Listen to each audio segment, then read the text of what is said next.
All right, y'all, welcome to the Scott Horton Show. I am the director of the Libertarian Institute, editorial director of antiwar.com, author of the book Fool's Errand, Time to End the War in Afghanistan, and I've recorded more than 5,000 interviews going back to 2003, all of which are available at scotthorton.org. You can also sign up for the podcast feed. The full archive is also available at youtube.com/Scott Horton Show. Okay, guys, on the line, I have got the great Andrew Cockburn, and of course, he is Washington editor of Harper's Magazine and is the author of the books Kill Chain and Rumsfeld, His Rise, Fall, and Catastrophic Legacy. And here he is writing in the London Review of Books, that's lrb.co.uk, like a ball of fire. Andrew Cockburn on hypersonic weaponry. Welcome back to the show, sir. How are you doing? Hey, very well. Great to be with you. Very happy to have you back on the show here. I love me some Cockburns, I'll tell you what. Hypersonic missiles. Who's ahead, and how dangerous are they, and how afraid I should be, and where can I go to waste all my money on something? Well, taking your questions in reverse order, you just have to roll up to the Pentagon. They'll take all your money and waste it very rapidly on many things. Step one solved. All right. And then once they have my money, then what? They're most likely to give it to the Lockheed Corporation, because that's where they all go to when they retire, when they take off their uniforms. And we've just had yet another shocking example. The former chairman of the Joint Chiefs, General Dunford, who defended while he was, in his august four-star position, defended a whole bunch of Lockheed programs that people are attacking, like the F-35 plane. And hey, presto, he's gone to his reward. He retired, is now on the board of Lockheed at whatever it is, $300,000 or $400,000 a year. Surprise, surprise. No surprise, unfortunately. So now let's talk about Vladimir Putin here. And a lot of your article revolves around this speech that he gave in his annual address to the Russian Federal Assembly, the State of the Union equivalent there, I suppose, right? The big annual address to the Congress in March of 2018, where he debuted at least claims of all new nuclear weapons systems to deter the United States of America. So could we start with that? What all it was he was talking about, and then we'll narrow it down to the hypersonics here a little bit more in a sec. Sure. He sort of introduced this. He said, he gave a, fairly accurate description of what had happened with, the various anti-ballistic missile treaties, or the treaty that the Americans had ripped up under George W. Bush. And he was saying how that had destabilized things and it was a rotten business. And then he says, now the Americans, they've been working on their anti-missile systems. We can come back to that because it's a lot to be said about that. But he said, hey, don't worry about it, folks, because we've got these wonderful new weapon systems, like a huge new ballistic missile that's much bigger and better than anything we've gone before, a nuclear-powered cruise missile, which is something no one else has. An underwater drone, basically a sort of intercontinental torpedo. He went through all of those, and then the main topic of my article, he talked about this wonderful new class of hypersonic weapons that they had, which perhaps I should explain what a hypersonic weapon is. Literally, it means something that flies faster than 5 times the speed of sound. But the whole point about the kind of weapon he was talking about, and that I'm talking about in the article, is not only can it fly through the atmosphere at 5 times or allegedly more than that, than the speed of sound, but it can maneuver while it's doing it, it can twist this way and that way, up and down, which a ballistic missile can't do, doesn't do. And that makes it therefore, even in theory, very hard to shoot down because you don't know, you can't predict where it'll be, 10 seconds from now or however long it takes your defensive rocket to get there. So this was he showed up, he showed all sorts of fancy videos to illustrate his talk in that speech back in March 2018, including a whole rain of these hypersonic missiles landing on Florida. I looked at the picture a long time trying to figure out if it was particularly targeted on Mar-a-Lago, and it looked like there was. I mean, obviously, all of southern Florida was going to be obliterated if these things worked anyway. So it was very explicit. And if we can go into it in detail, but there was a lot of things wrong with what he said. First of all, none of them were really new. They were all programs that have been, created back in the later days of the Soviet Union, when the whole thing was much bigger and richer, and they had more money to throw at these things. And they sort of, they've been sitting there on the shelf or been sort of puttering along at a low rate of funding for many years. And Putin has now poured money into them and renamed them in a lot of cases and unveiled them as, his great. It showed to show that Russia was still in the superpower business. And hey, we've got, we've got these great new systems to, which can really, show off the Americans, and the Americans better not think of threatening us. Yeah. So, I mean, that was certainly the take in the New York Times was, yeah, right, nice cartoon, but we don't believe that he really has any of these things. Or maybe he's got the new heavy missile, but probably not these nuclear torpedoes and the nuclear-powered cruise missile and the hypersonics. He's just exaggerating. Well, I mean, I really hate, it goes against every, fiber of my body to ever admit the New York Times has been right about anything ever. Because, you're not. You think they're right to be skeptical of this stuff, though, huh? Well, yeah, but for the wrong, but they didn't. So, now because we can fast forward, that was March 2018 to very beginning of this year. When the end of last year, when the Russian Ministry of Defense announced now they had actually, their main hypersonic missile called the Avangard, had reached, was now operational. There's actually on duty, so to speak. There's one battery of them, according to the Russians, that's deep in the heart of Russia, is ready to be unleashed against this country if the unthinkable should ever come to pass. Whereupon the New York Times, treated this unblushingly and said, this is great. This is not great, but this is impressive.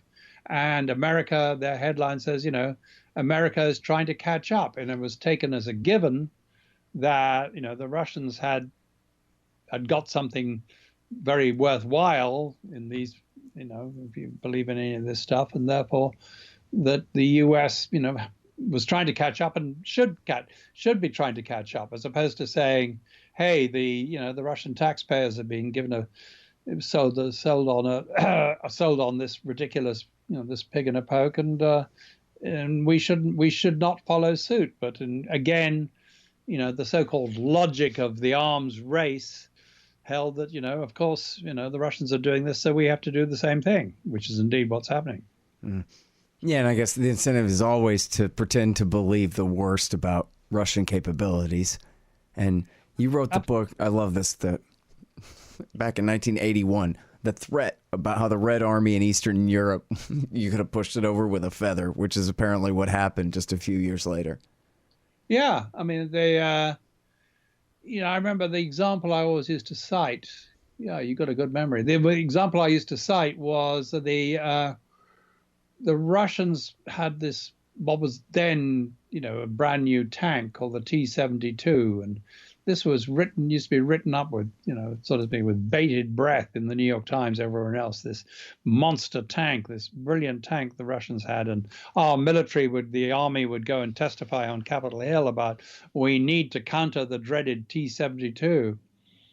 And I had discovered that Oh, and one of the things that was meant to be so sort of cool and modern about this tank was the gun had an automatic loader. You didn't need to have an extra crewman sitting in the tank to feed shells into the gun because that was done automatically. They had an automatic, it was a semi-automatic tank gun, if you like.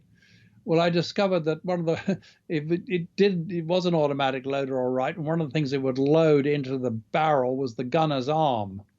So a lot of one-armed Soviet tank gunners walking around, so in every case, things that were being sold to us as another feature of the awesome Soviet threat, when you looked closely, it just wasn't there. I remember they used to talk about the Russians had this anti-ballistic missile whole system around Moscow, all these interceptor rockets ready to go. Well, I found someone, and this is back in the beginning of the 1980s, Soviet Union was up and running. I found someone who'd been in the military and he'd worked on one of those bases, those anti-missile bases. And he said, well, I said, what did you spend most of your time doing? And he said, well, we'd spend a lot of time, we had to clean the machinery, had to make sure it was all in perfect working order. And we were given, we cleaned it with alcohol. But he said we weren't going to waste the alcohol, cleaning bits of machinery. We could drink it or sell it. It was very valuable to sell. And so we would clean the machinery with gasoline, because when you clean a bit of metal with gasoline, it gives off a nice, shiny, clean look, it's all gleaming and would pass inspection. But of course, gasoline will make metal corrode. And that's what happened. So you had all these basically rusting anti-missile bases around Moscow because the cleaning stuff had all gone down the throats or been sold by the crewmen. Mm-hmm. And now, anyway, but you're pretty certain that this whole new threat of the Russian advances, and specifically on the hypersonics, it's a pig in a poke, as you said. Which I see why the Americans don't care about that. They love pigs and pokes. That's the name of the game in Washington, D.C. But for the Russians, they're getting hosed. The Russian taxpayers are getting hosed here too, you think?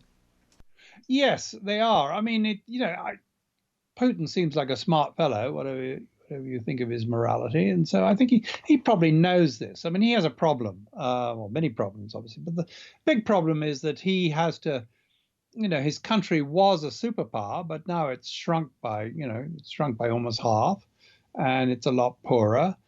But it still has to, its position, he has to sell the idea that Russia is still a superpower. And what makes you a superpower? Well, having strategic nuclear weapons.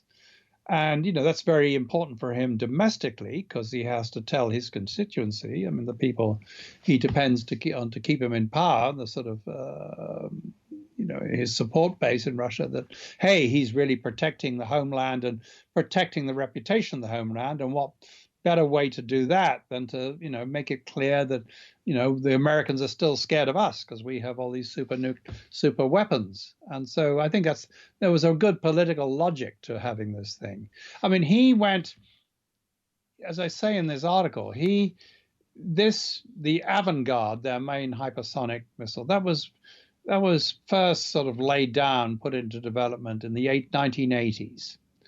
And the program, after the fall of the Soviet Union, it wasn't quite abolished, but it sort of sputtered. It was basically on mothballs. I mean, they spent a few rubles a year sort of keeping it ticking over, but basically nothing was happening. Then Putin gets in, and he's out to revive Russia. I mean, Russia was essentially, was pretty much a failed, well, I hate the phrase, but it was, as a state, it had really fallen on very hard times with a lot of help from us. So he's out to revive things, and he starts putting money back into defense, including, this Avangard program, which had been called Albatross, and now they'd renamed it. So that's, up and running. That's kind of funny that it had been called Albatross. Yeah, someone had is the rhyme of the Ancient Mariner, is that a thing in Russia? Well, I wondered. Someone had read it clearly and got it past the censor. So, but in 2004, so that he goes down to a test, and the test didn't work. The thing failed. Not quite clear what happened, but it was definitely a failure. I think it blew up. Nevertheless, he said, well, okay, keep going, boys. And they did. And then they reported a bit later, they said they're having problems making it maneuver, which is the whole point of these weapons. But he, still kept on putting money. And now he's announced that this thing is up and running. And, now the Americans, can't, their anti-missile defenses are useless because they can't defend against this thing. So I think it's been a very good political initiative for him. Plus, it's a lot of money he's been able to put into, these, his support base is like Trump's. There's a lot of it in the defense contractor in their military industrial complex. So he's given them a big present. So they're happy. So he's happy. And, thanks to that, a lot of people here are happy too. Hold on just one second. Be right back. So you're constantly buying things from Amazon.com. Well, that makes sense. They bring it right to your house. So what you do, though, is click through from the link in the right-hand margin at scotthorton.org, and I'll get a little bit of a kickback from Amazon's end of the sale. Won't cost you a thing. Nice little way to help support the show. Again, that's right there in the margin at scotthorton.org. Hey, y'all, check it out. The Libertarian Institute, that's me and my friends, have published 3 great books this year. First is No Quarter, The Ravings of William Norman Grigg. He was the best one of us. Now he's gone, but this great collection is a truly fitting legacy for his fight for freedom. I know you'll love it. Then there's Coming to Palestine by the great Sheldon Richman. It's a collection of 40 important essays he's written over the years about the truth behind the Israel-Palestine conflict. You'll learn so much and highly value this definitive libertarian take on the dispossession of the Palestinians and the reality of their brutal occupation. And last but not least is the great Ron Paul, The Scott Horton Show Interviews, 2004 through 2019. Interview transcripts of all of my interviews of the good doctor over the years on all the wars, money, taxes, the police state, and more. So how do you like that? Pretty good, right? Find them all at libertarianinstitute.org/books. You need stickers for your band or your business? Well, Rick and the guys over at thebumpersticker.com have got you covered. Great work, great prices, sticky things with things printed on them. Whatever you need, thebumpersticker.com will get it done right for you. Thebumpersticker.com. Well, and in your article, I think you kind of project, in an educated guess sort of a fashion, you project America's problems with developing hypersonic technology onto the Russians too. That the Americans, have these hurdles that they can't seem to make sense of how to get across, to get over here, I guess. Then the Russians must be having the same problems, such as, for example, the maneuverability issue. Yeah, I mean, I quote in the piece. There's a guy called Ivan Selin who was a big cheese in the Pentagon, 50 years ago. And he used to, address his staff, and he'd say, welcome to the world of strategic analysis, where we program weapons that don't work to meet threats that don't exist. So, and this is a classic example. I mean, the threat of Russian hypersonics doesn't exist for reasons, I explain at length in the piece. It can't, for all sorts of basic reasons to do with the laws of physics. It's not something that more money would solve, even if they had it. But, we don't pay any attention to that. We're pouring money into our efforts to, first of all, to be able to do the same thing, to build the equivalent, of the Russian thing. So we have it and we can threaten the Russians with it, allegedly. And secondly, so that we, we can defend against this dreaded Russian threat. But, that won't work either. So it's really pissing away an enormous sums of money on both sides, just for the gratification and enrichment of domestic constituencies, making the Lockheed Corporation has $3.5 billion it's getting for this thing, a variety of programs. I'm sure the Russian equivalent in getting a similar proportion of the Russian defense budget. So, it's just one more a particularly egregious ripoff. So now, I mean, part of the problem with all of this stuff is, and I mean, I think everybody understands it's kind of out in the open, right? That this is all just corporate welfare. The cart is before the horse. And certainly in America, I don't know exactly how the economy is ordered over there in Russia, but I know it ain't the freest of free markets. It's definitely a gangster economy, just like America's is, only less so, just for the quantities involved.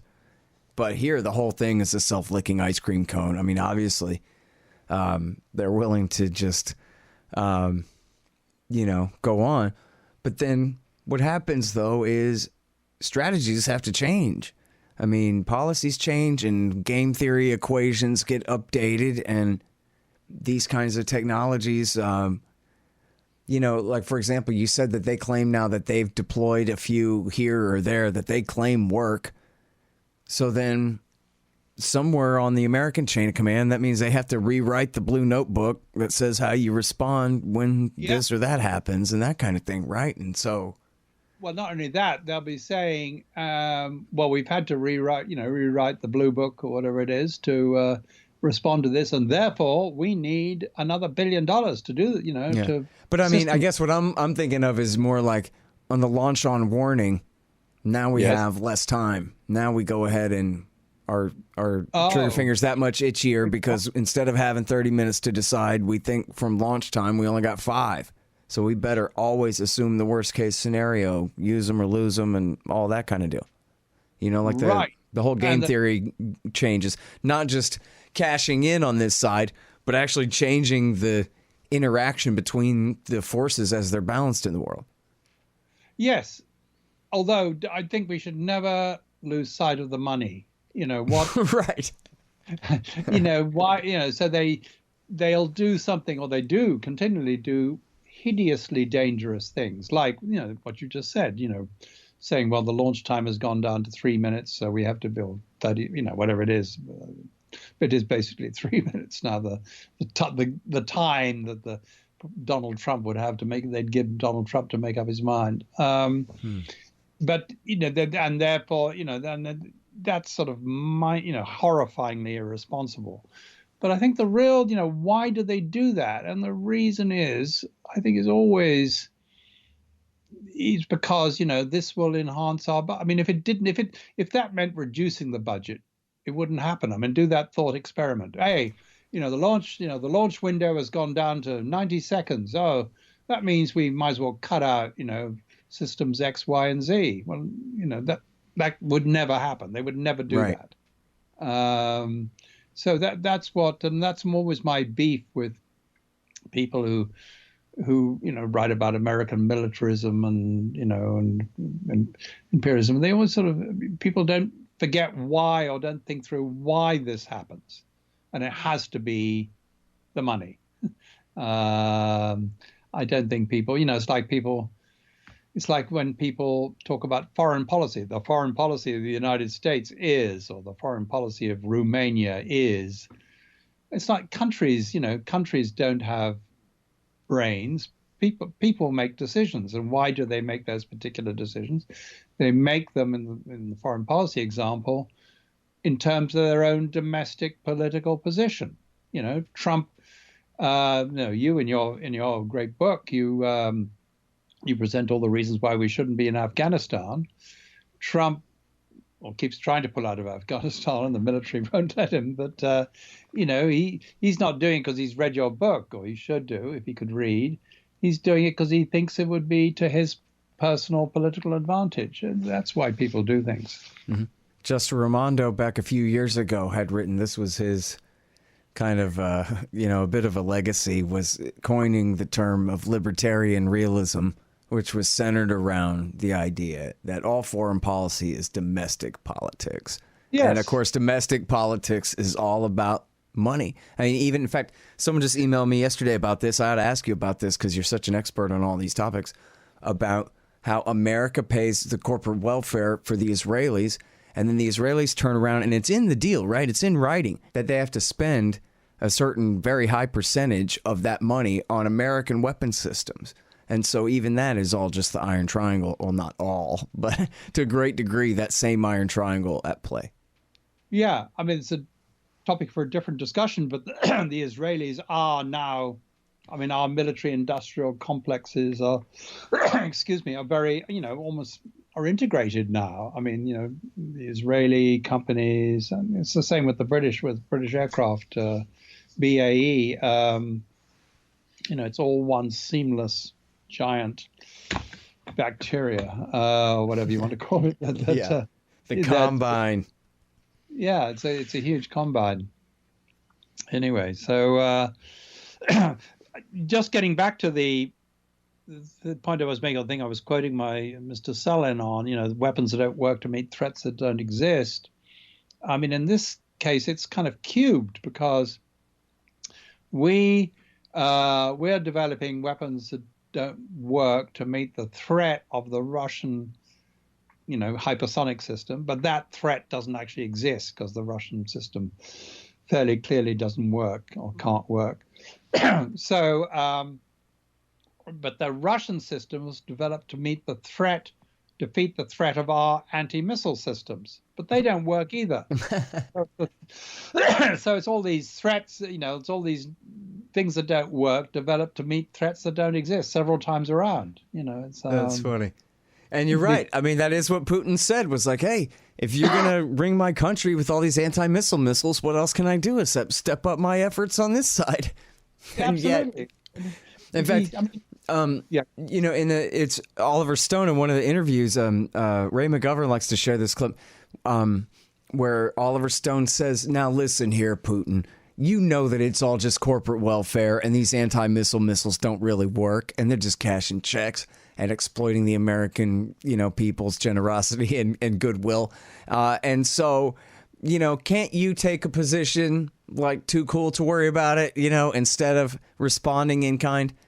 And Putin says, well, no, Oliver Stone, because you see, even though I agree with you that, yeah, it's all about corporate welfare, of course it is, the reality is you're ringing my country with anti-missile missiles. And for my job that I'm in, I have to presume that they work and that it matters that they do. And so I have to do what I have to do too. Sorry. You shouldn't have done this to me and I wouldn't be doing it back. And after all, it was George Bush who just 2 months after Putin was the first leader in the world to call Bush on September 11th and say, hey, I'm at your service, whatever you need, pal. Bush turns right around and gets out of the anti-ballistic missile treaty. Yeah. That December. And remember, it's worth bearing in mind, and I'm sure Putin does, I mean, Gorbachev tried to get out of that. Andrei Sakharov, the great, physicist, explained to him and convinced him that, what you just said, that it's all BS, these things, anti-missile systems don't work. So forget about it, don't worry about it. And Gorbachev proceeded on that basis and actually sort of tried to de-escalate the arms race. And look what happened to him. So I think Putin remembers that very clearly and knows that his job's on the line if he starts invoking reality on these things. Yeah. Well, okay, so now talk a little bit about what's so hard about flying a bomb at Mach 5 anyway? What makes it so difficult to maneuver and all that? I mean, I guess the obvious, but you could explain a little. Well, the main difference between this and the nuclear missiles we've come to know and love all these years is the ballistic missile, you fire it off, it goes up through the atmosphere into space, and it flies through space, and then when it gets at the appropriate moment, having gone a long distance around the world, it then dips, comes down into the atmosphere and heads for the target. The whole idea of the hypersonic missile is it flies, it doesn't go into space, or it's taken up in the variant I'm mostly talking about, and that's what the Russians have developed, is boosted up to the sort of edge of space on a rocket, like a ballistic missile, like I've just been talking about. But then it lets the rocket lets it go, and then it scoots through. It goes down into the atmosphere. So it's still very very high up, 70, 80, 90, 100,000 feet maybe. So, but it's going through the air.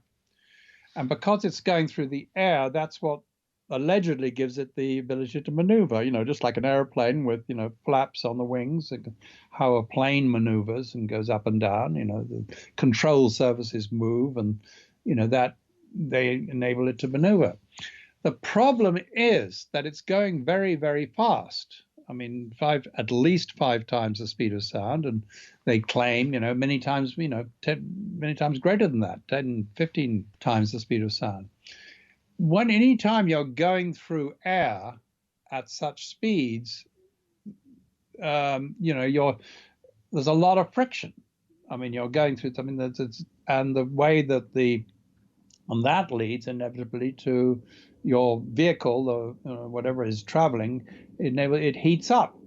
I mean, the energy generated by the friction or drag heats the vehicle up, and that's why the space things coming back from space have these heat shields to stop them burning up, and that's why one of the shuttles crashed because part of its heat shield had been torn off in flight. So so that is the major problem. So you have a problem. You want to reduce the amount of drag and therefore friction. And you do that by, making it as streamlined as possible and having, it has little wings, making the wings very small because, you want to be like you remember the pictures of the old Concorde airliner, the supersonic plane, it looked like a needle. And you want to be as needle-like so you don't present as much resistance to the air, which then leads to drag and friction and heat and all those bad things. But if the more you do that, the less ability to maneuver you have. Like I think of an airplane, the bigger the wings, the more it can maneuver. I mean, that's slightly oversimplifying things, but it's wing area, wing lift that enables you to maneuver.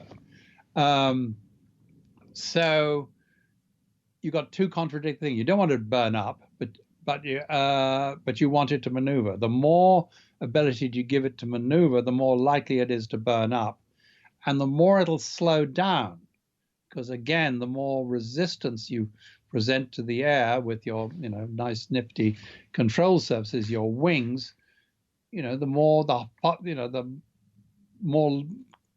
quicker it will slow down. So they found, among other things, they cannot get intercontinental range if they're maneuvering to any degree. So therefore, the whole point goes out the window. Does that make sense? Yeah. Well, and also I think, as you were talking about too, they explode a lot just because when you have the air going through that scramjet, as they call it, that it's fine when you're going forward. But if you try to take any kind of hard turn there, that the forces inside the vehicle itself are unbearable, right? Yeah, there's two, I should say quickly, there's two variants of a hypersonic weapon that we've been talking about. One is they call boost glide, where, as I said, it's lofted high up and into very high speeds by a conventional rocket, and then let go, sort of like they froze it almost, like throwing a stone or something. And the other is when it's powered, and the engine that would give it the speed we're talking about the tremendous speeds. It's something called a scramjet, which basically means passing. It's like a jet engine with the air going through the engine at incredible supersonic speeds. But the trouble is, when you have, as you said, when you have the air going through that, it's any kind of perturbation, any kind of interruption or wriggle, so to speak, in the airflow. Anytime the airflow becomes unsmooth at this very high speed, then you get a shockwave building up, and the thing is liable to explode. And that's what seems to have happened in probably 2 out of the 3 only tests that the US has ever done with scramjets at these speeds. They were called the wave rider tests. Well, I feel safer from hypersonic missiles, and I feel more taxed than ever before. Thank you. All right, Scott. Take care. I really appreciate it. Sorry, I got to cut this short. I had more questions, but everybody go and check out this great article. It's at lrb.co.uk, the London Review of Books, Like a Ball of Fire, Andrew Cockburn on hypersonic weaponry. Thank you again, sir. Hey, you're welcome.